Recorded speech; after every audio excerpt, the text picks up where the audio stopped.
What is going on, Neon Nation? Welcome back to the Neon Arcade for some more Cyberpunk 2077.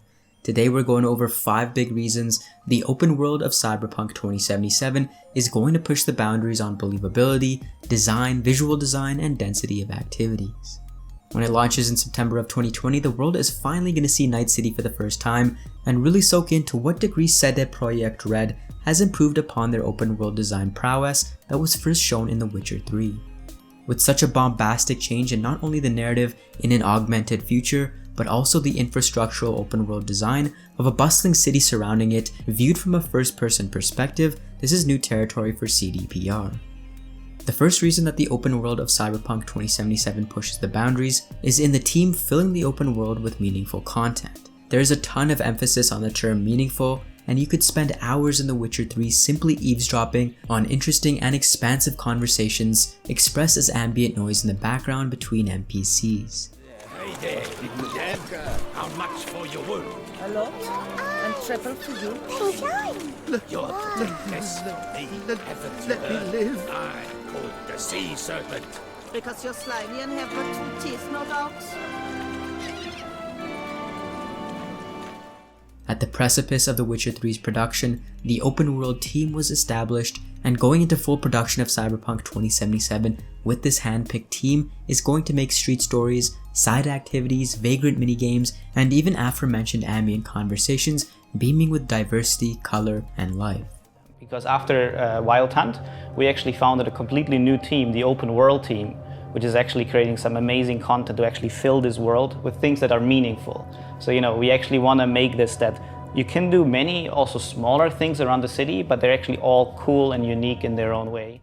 This is a big reason we as a player will be getting sidetracked into the depths of Night City, forgetting altogether the progressions of the main plotline. The Witcher 3 is more memorable with all the marbling of a thick cut of steak, and I think the open world team is a progressive move in never wanting to trim the fat of a true open world. The nuance in the technology, factions, groups, social, economic, philosophical, and religious structuring of the lore of Cyberpunk is extensive. This is a game with thousands of pages of source material. With this known and with the violent exposure of toxically tailored advertisements, product imagery, and marketing slapped across every nook and cranny of Night City, the in-game ads team plays a pivotal role in making Night City as much of an antagonist as a corporate bigwig or dwarfed-out booster gang. The in-game's ad department is a separate entity and is responsible for designing realistic in-game ads for the world of Cyberpunk, and their dedication to believability and their technical skill and creativity in combination with the rich lore makes the ads in Cyberpunk as visually provoking as they are thought-provoking. Next, we have the hiring of actual city planners in building Night City from the ground up.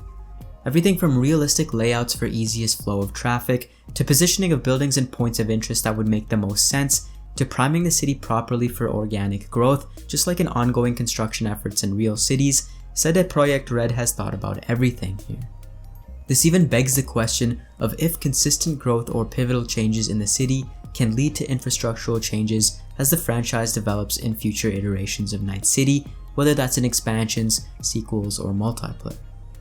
Next, we have the sheer vertical scale of Night City, which will set a new precedent for open world verticality. Night City features 6 districts across a map teeming with skyscrapers that reach for the heavens. While The Witcher 3 was known for its expansive horizontal scale, Night City will feature vertical exploration through these mega buildings and towering structures which will be riddled with life, quests, and things to do. With the Badlands, the romping grounds of the nomads highlighting the fringes of the playable map, there has yet to be an open world environment featuring the cyberpunk staple of mile-high verticality. CD PROJEKT RED's John Mames has even mentioned that The Witcher feels almost like a 2D game in comparison, to highlight just how different our traversal will be. CDPR has continually mentioned high quality exploration and is looking to stay within their rule of encountering something eye-catching every 30 seconds. Finally, we have no loading screens, which is the holy grail of an open world game. Being able to seamlessly transition from skyscrapers to ground to various districts, locales, and regions without a momentum-killing loading screen, however quick it may be, may very well be the cherry on top of an already heavily decorated sundae that is Cyberpunk 2077. Now, whilst this is not necessarily revolutionary and has been done before, this in combination with the ambitious scale of the entire project is only natural. Rooting performance in so many things, yet having the overhead to include no loading screens will invariably add to Night City's believability. Thank you guys for watching, and for more Cyberpunk, join Neon Nation by subscribing to the Neon Arcade.